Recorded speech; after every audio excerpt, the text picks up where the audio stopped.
Bekubomvu debu emahhovisi omnyango wezemfundo eGauteng njengoba ebetheleke ngeinkana amalungu EFF ebebhikisha.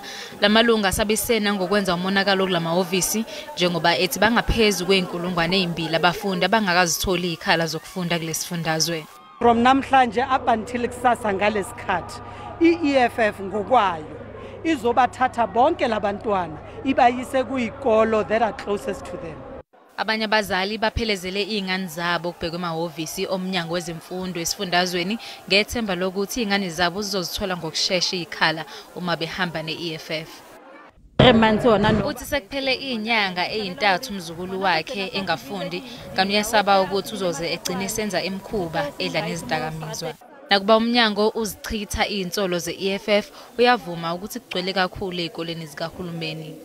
We are overcrowded. Most of our schools, we have 80 learners in a class, some we have 70. We are overpopulated because what we did was to increase capacity in some schools. But in some schools, to a certain extent, you could increase capacity, but you could not go further.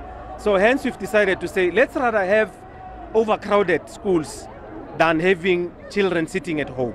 Umnyango uyavuma ukuthi udonsa kanzima ekutheni ukwazi ukuhlinzeka lezo zikole ezibhekene nengcindezi ngeinsiza ezifanele.